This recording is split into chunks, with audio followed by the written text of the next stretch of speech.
Good morning, family. Tony here. It's Sunday, June the 19th. It's Father's Day. It's about 9:45. It's 69 degrees here in South Carolina. It's a beautiful morning. I'm feeling a lot better. We got a nice breeze blowing. I'm still congested, but it's finally starting to break up. But I wish everybody could experience this. I know it's not this nice everywhere, but it is a beautiful morning. It's supposed to be very low humidity today, high 82. Anyways, it's been a while, guys. I've been really sick. I did go to work Thursday and Friday, and it's kind of rough. It was really hot, but I've tried everything to try to ease this congestion. It's just going away slowly on its own. Some kind of virus, some kind of, I don't know. I get one of these about every 10 years or so, so I'm familiar with it, but it's never any fun when they come. They usually last anywhere from 2 to 3 weeks as far as just being congested and just not feeling 100%. But I just want to say Happy Father's Day to everyone out there who's fathers, and also to God, the Father of all. Of course, we can't forget about Him today. And I just wanted to say that thank you for all the prayers and the family situation I had, and I will discuss that with you guys when the time's right. Everything's getting better. It's a little complicated, and I'm just not ready to talk about it yet, but I will at some point. But thank you for the prayers for that. And guys, it's getting crazy. I think we're looking at still looking at this month really hard for a rapture. Of course, it doesn't have to happen this month, but I know that there are some interesting dates, and of course, the fig tree generation of Matthew 24 is still kind of, we're kind of at the very end of that thing, being as far as the 80 years maximum and being 7 years of tribulation, for there to be the 80 years of, from 1948. That's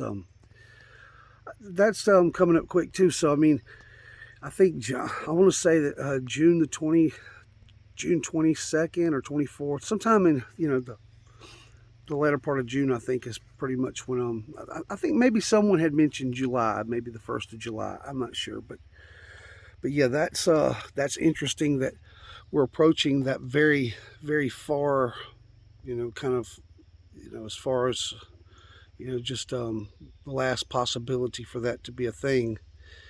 And as we approach that, the end of June and July there coming up, we have interesting things happen in the news.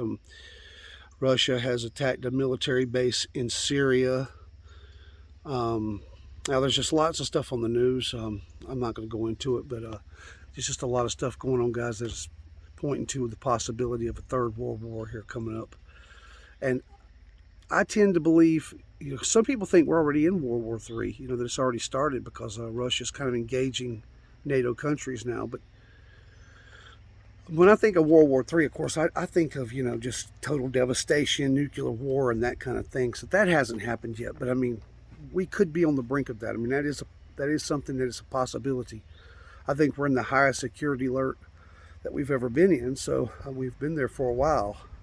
The threat of nuclear war looms over us, but God isn't ready. And when God's ready for that to happen, I believe He's going to snatch us out, and then it's going to commence. I don't think nuclear war would break out until we're gone. In fact, a lot of people believe that when the nuclear missiles start to fly, that we're going to be going up. And I had one rapture vision my whole life, and I was 11, and the key thing about that vision was a explosion of bright yellow light. It looked like a bomb going off, and I don't know if it was just symbolic of the rapture taking place, or if it was actually a bomb. I don't know. I do believe it was prophetic, and I believe that I saw a glimpse of the future, but not the actual future, because of what happened there in the vision. My brother Kenny was walking around in the backyard. He died. So he died on my birthday last year. So obviously it wasn't an actual vision of the actual event of the future, but maybe a glimpse of what of the timeline, maybe, or some sort of a marker in time to show that it's about to happen. I'm not really sure, but I do believe that now that he's passed away, that vision has come partially fulfilled, and that the rest of it's going to happen soon, very soon. I know it's been almost a year and a half now, so which is interesting in of itself, a year and a half, and all this stuff starting to happen. So I kind of tend to believe that this is the year. That this is the year, and there's a lot of twos. Aaron with God a Minute pointed out all the 2s and 22s in the Bible. It's just it's crazy how many times that 2 and 22 is mentioned throughout the Bible. So just coming up on 2 years, I just don't think that it's going to be. I think that 2 years is as long as it would be after the vision was partially fulfilled. If you know what I'm saying. Once Kenny passed away, I believe that within 2 years' time we're going to be it's going to all be done. I don't know why I believe that. It's something I feel in my heart. Maybe God put it there. I don't know, but that's what I feel. And anyways, just keep your heads up, family. Keep looking up, because the thing is, no matter what we're looking at with Passover and Second Passover and Pentecost and Shavuot and all those different feast days, there's possibilities of rapture fulfillment in all of those feasts. I mean, all of them have something about them that kind of scream rapture in some way or another.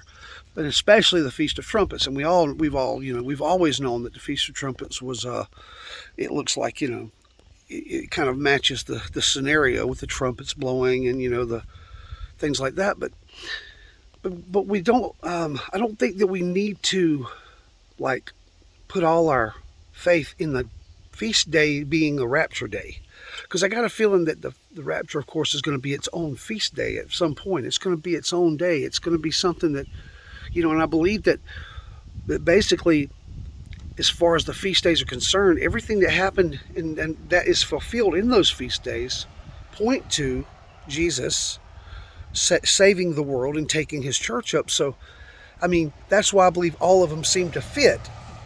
But that doesn't mean the rapture will happen on one of those days. That's just the way we believe there's going to be an appointed time. But just because it's not one of those appointed times, don't mean that it's not an appointed time. Those 7 appointed days were something that God had established for Christ, and that He would fulfill them. You know what I'm saying? Christ would be the one to fulfill those feast days. But that doesn't mean that the actual rapture resurrection itself would happen on one of those days. They point to it. I believe that day is its own special moed, its own special feast day that won't exist until it happens. And then and if it does, I don't think it's something that we recognize yet. I mean, it's, you know what I mean? It's a special day. You could say, other than Christ being on this earth and what he did while he was here, could be the most special day that's happened yet. Because, it's the rapture resurrection. It's the blessed hope. It's the one thing the Bible speaks of the most. So I'll keep looking at what's going on in the world. That's the important thing, is seeing that we're in the season, the timing of things, the prophetic events that are taking place. And things are really beginning to line up now, and are really beginning to point towards that, like Ezekiel 38, Psalm 83, and, the different points. So all these, like Matthew 24, Mark 13, and Luke 21, all have this, they're all basically the same story being told by different people, but they all have these certain elements about them that, in a way, they've always happened, but they've never happened all together in the frequency and intensity that they are happening now. And so I think that kind of, if you think about it, represents the birthing pains too. It represents the travail, because when a woman goes into labor, she has certain pains that just keep getting worse and closer together. So it's the same kind of scenario. You got all these events like earthquakes in diverse places, but you got more of them. They're more intense and they're happening more often. And then you got all these other things too, the famines, the pestilence, things that are just starting to really become worldwide. And we know that there's going to be a great famine soon because of the thing in Ukraine. There's going to be a shortage in wheat and barley and things, and that's gonna affect the world in a big way. There's gonna be famine because of it, starvation, and the food chain breaking down. So as far as this world being anything that even resembles normal, what we know is to be or have known to be normal, soon will not be here anymore. And Jesus said that just as in the days of Lot and in the days of Noah, so they were eating and drinking, marrying, giving into marriage, planting, harvesting. Basically they were living life as normal, as usual. Everything was, running on schedule, whatever you call it, and they were just, everything was somewhat normal. But soon that's not going to be the case here on the earth. So I believe that puts us in a very, and when I say it's not going to be that way soon, it's never going to be that way again, because with the things that are happening, I mean, think about it. Let's just say World War III or a New World Order, or there could be a number of things that are happening in the world that are changing. They're talking about the WHO, trying to give the WHO sovereignty over the world's medical and stuff. All those things are going to change the world as we know it forever. And right now things are kind of going along as they were. I mean, after the COVID pandemic and everything got back to, somewhat back to normal, I mean, there's a lot of things have changed that won't ever come back. But for the most part, we're living like we were. People are still living their lives like normal. But we can see on the horizon that everything's about to change. And I believe that that's one big reason why we know we're so close, is because, we know that Jesus is coming for his church before anything like that happens. I mean, once those chain of events begin to happen, it's going to keep on until, just... In fact, when the rapture happens, the world's going to totally change too. So, I mean, you could think about it like that too. But I mean, without the rapture happening, we can see that the world is about to change. I mean, with cryptocurrencies and new regulations in the world, and the nations are rising against nations, and with all these issues we're having with oil and natural resources and things, there's going to be worldwide repercussions for all this, and it's coming. And the only reason we haven't noticed it yet is because, think about it. I mean, first of all, Ukraine, once they stop being able to grow their harvest, to do their wheat and stuff, I mean, there's surplus out there. Surplus is being used now. So once that surplus runs out, there won't be any more. So that's why you start to see the shelves slowly, and not just all at once, everything emptying out. You start seeing a little of this, you see a little of that. And of course, certain companies are having problems. So that's why they're not having the baby food, because of companies shutting down for problems and issues. But at some point, you're going to start seeing that happen with lots of things, not just one product, but with lots of things, things that are required in manufacturing to produce other things, and to process other kinds of foods. They won't be able to do that either. So you'll just, all of a sudden, you'll start seeing shelves really begin to empty out. Things are going to get really bad. So, I mean, right now, everything is, it's not too bad. But, in another year, we're not going to recognize the world like it is now. Everything's going to be different. I mean, we can only guess of how it's going to be. But we know that it's not going to be the same as it is now. People aren't going to be, there's going to be problems in the world, major problems. And if World War III breaks out, well, everybody pretty much knows what's going to happen if nukes start flying. Even if they don't destroy the world, it's going to be an apocalyptic place to live anymore. It's going to be like something off a bad science fiction movie. It's going to be awful. So, anyways, guys, I'm going to cut this short because I've got a family coming over. But I wanted to make a video this weekend, and hopefully I'll get back to making videos normal again. But just keep your heads up. Happy Father's Day. Witness as much as you can. Get your hearts ready, because I mean, the time is close. And if you haven't come to Lord Jesus Christ, I mean, really right now at this point, if you don't know whether or not you're going to heaven or not, this is bad, because we're not promised another day anyways. In the world and the way it looks today, no one's guaranteed another minute. I mean, anything could happen.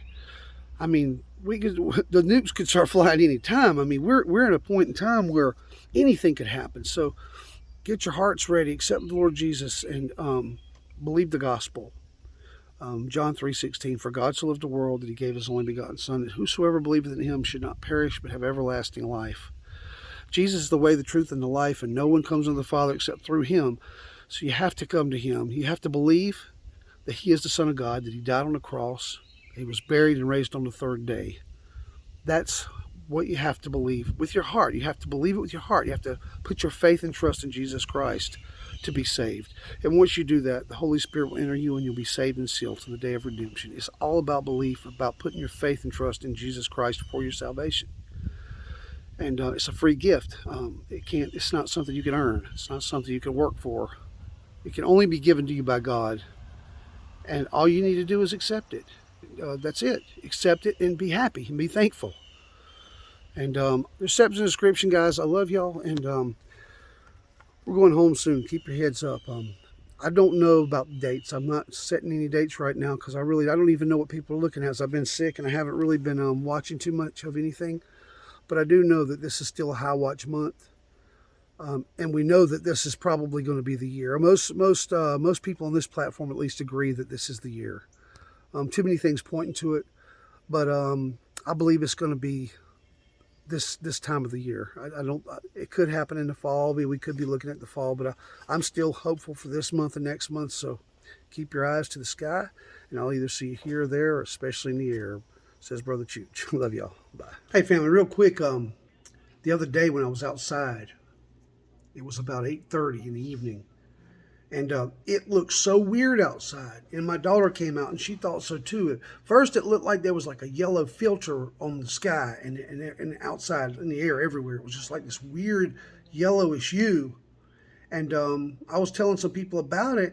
And then all of a sudden it changed to red. Now, it must have had something to do with the sun setting, but it was looked like a crimson filter on there. I mean, everything had this reddish hue. I tried to take a picture of the yellow one, but it literally didn't even look like I'd taken a picture. Though there's anything different, it looked the same because it didn't pick it up, but it did pick up the red. So I wanted you guys to see it. So right here at the end, I'm leaving these couple pictures on here for you to check out. But it's getting weird, guys. Some weird things are happening in the sky lately, and I've never seen anything like this. This was odd. I mean, it may have been the sun shining through the atmosphere in the evening there, but it was still very odd. Anyways, I love y'all. See you later. Bye.